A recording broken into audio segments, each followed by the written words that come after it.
What is up mga kamoto? Isang magandang araw. Toby Manalo po. Welcome back sa channel natin. And today is our day 2 ng ating North Adventure. Andito pa rin tayo ngayon sa Vigan, sa Ilocos Sur. And nagising ako ng mga around 6:30. Pero si Cyril kasi ngayon lang nagising. 7:30, time check tayo 7:30. So naghahanda pa siya. And ako tapos na, kaya ginawa ko, lumabas na ako rito just to have that, you know, morning feel, morning vibes.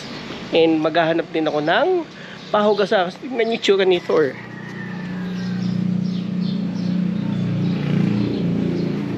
Grabe, di ba? Napasabak siya nung bumiyahe tayo kasi papunta rito galing Manila. Sobrang lakas ng ulan, kaya yan ang resulta. Ikot lang ako dito sa may area, baka mayroong pahugasan, hanap ako. Sama ko na rin kayo para makita nyo yung morning vibes dito. Ay, steady lang kayo dyan. Diyos di kumuyog. Hindi ko alam kung ano ibig sabihin yan, pero whatever it is, thank you very much Vigan. At hindi mo kami pinabayaan. Anyways, we're heading out na ng Vigan, and we're on our way to Baguio. So time check natin is 8:44 tanghali na mga kapatid. Kaya naman medyo may init na ng konti. According to Waze, darating daw kami doon ng mga 12:30. Pero I doubt, kasi syempre meron kaming mga stopover. Kaya siguro mga alauna, alauna yung medya, or worst, 2:00. We'll see. But for now, wag natin problemahin yun. Problemahin natin is yung ating driving and the very nice view. So, stick around folks, stick around.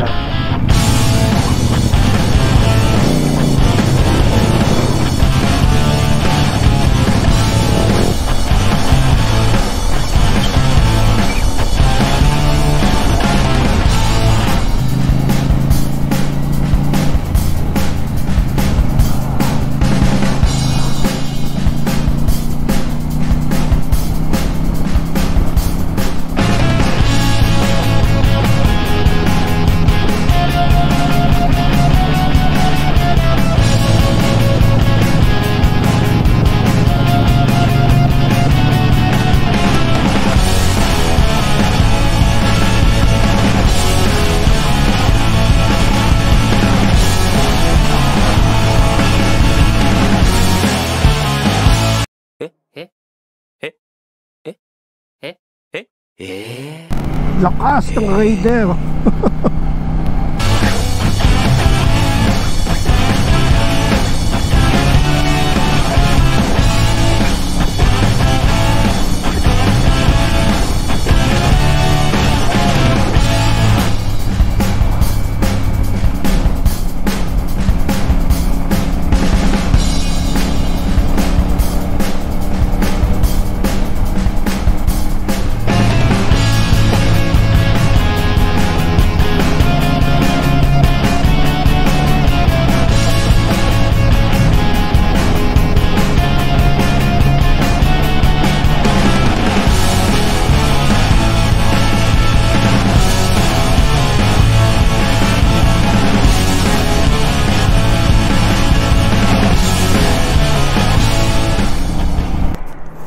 Ayan guys, so nandito tayo sa may isda. Ito yung viewing deck ng Santa. So view muna kami ni Cyril, picture para makita namin yung magandang view. Yung guys, oh, ganda. May hagdan. Pwede yatang bumaba. Pwedeng bumaba kung pag gusto nyo. Sige. Parang naman picture. Oh, baba daw kami.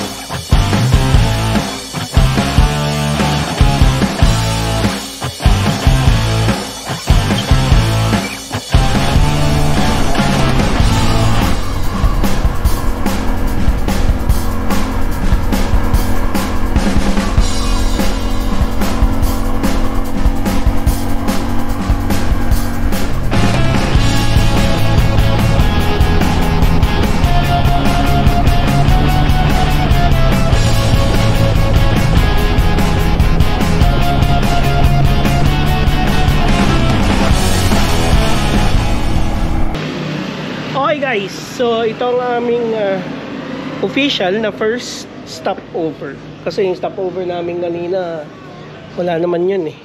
Picture lang yun.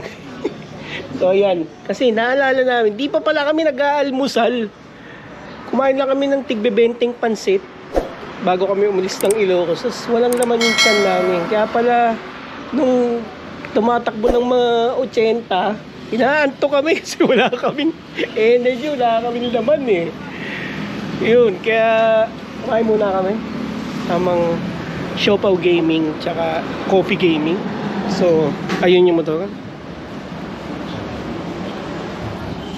Papagas kami, tapos ano no, tuloy-tuloy na kami ng Baguio. Para mga nasa 2.5 hours yata eh. So hopefully makakating kami ng mas mabilis doon. So yun, mamaya na ulit. See you later guys. See you later. Okay, so back to the road tayo mga brothers.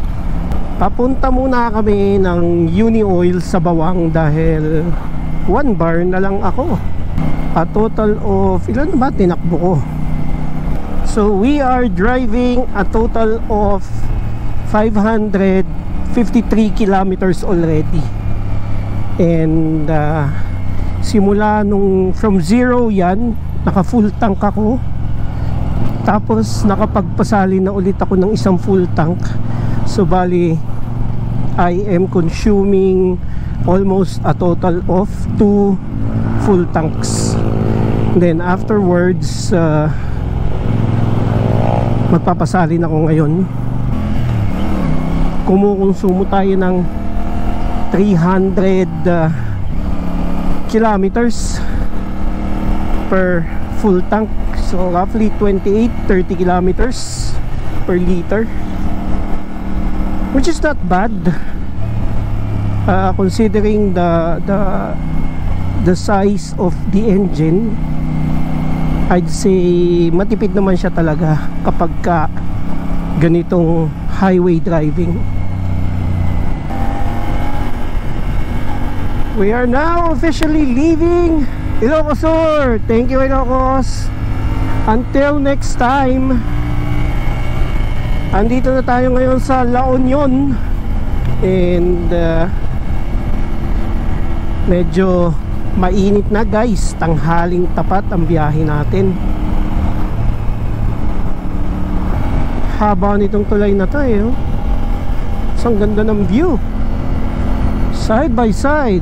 Sa kabilang side bundok, sa kabilang side tubig. Sa diretso, bundok pa rin. It's just magnificent view. Ito yung mga rides na magpapasabi sa inyo ang sarap magmotor. Ito yung mga biyaheng magpapasabi sa inyo sana all.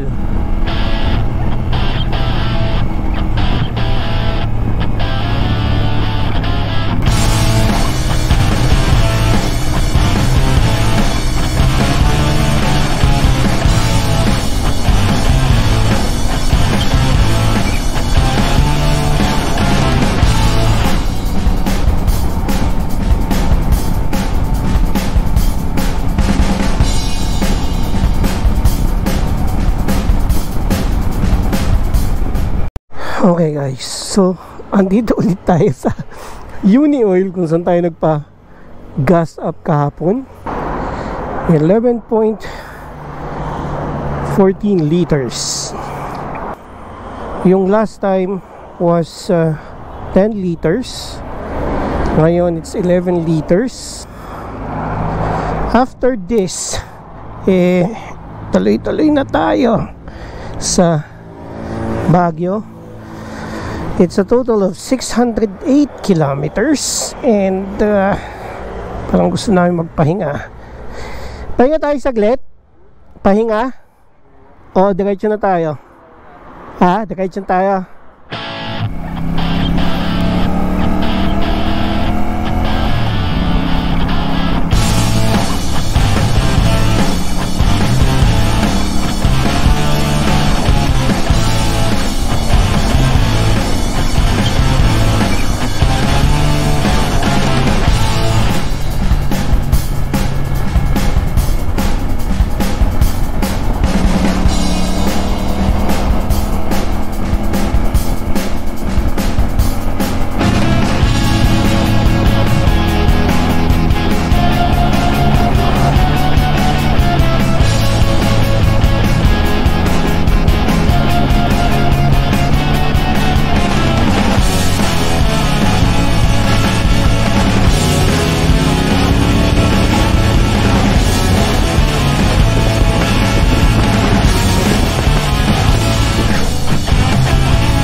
Ito yung mga pagkakataon na dapat naka open helmet ka eh.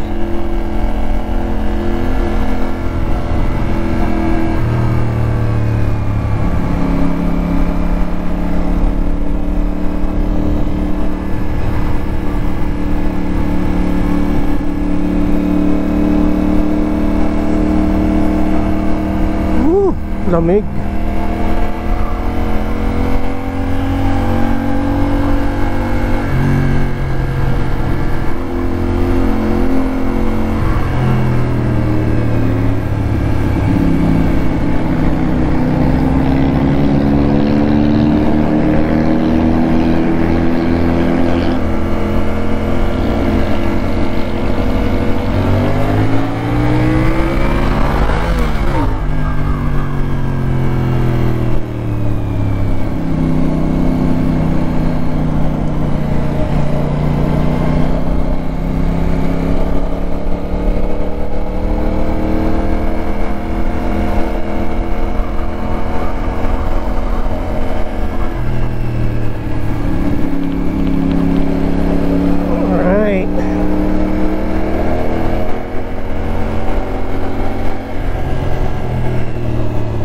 Ganda guys.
few moments later.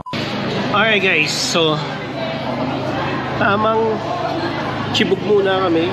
Agating na kami rito sa Baguio and tamang chibog muna kasi gutom na kami. And wala akong maisip kung saan kami pupunta. Kaya dito kami nagpunta ngayon. Isang mabilisang kain sa Good Taste. Yan. Yun oh. Good Taste. First time na sa Good Taste. Amen. Tama. Kasi kakadating lang namin eh. So kailangan mabilisan eh. Kung mag-google at mag-iisip pa ako, baka kung ano pa. Kaya dito na lang muna. Titira kami ng fried rice. Ako fried rice. Si Sai titira ng fried rice with beef. Ako Good Taste fried rice. So papakita ko sa inyo mamaya ko nung itsura nung order namin. K2014, please play your order. Yo, what's up? Ang palit ng order namin. Andito, may tubig na mainit. Kasi kailangan natin.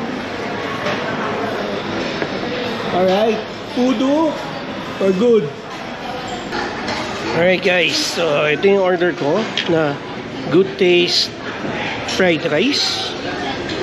So may kasama siyang chicken, quarter chicken, tapos may gulay na may lechon.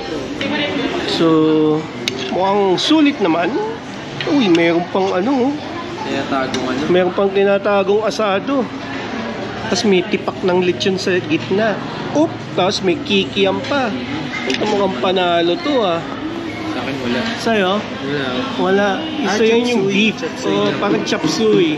Yan yung beef with fried rice. Okay, so bon appetit, boys and girls. Kain. Okay guys, so natapos na kaming kumain. Natapos na kami magpunta ng mansion. At natapos na rin kami pumunta ng Mines View.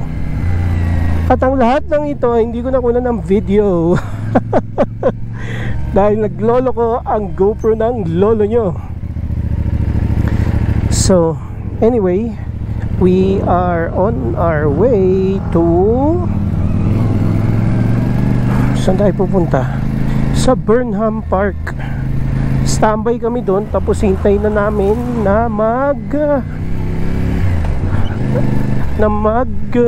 bukas yung night market, yung Changian.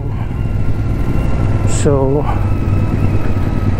ang lamig na guys, tumutusok-tusok na sa balat ko ang lamig ng hangin. Sarap magmotor dito. Alam nyo guys, first time kong magmotor dito, mag-drive ng motor dito. Kaya siguro exciting, na-excite ako kasi first time nga.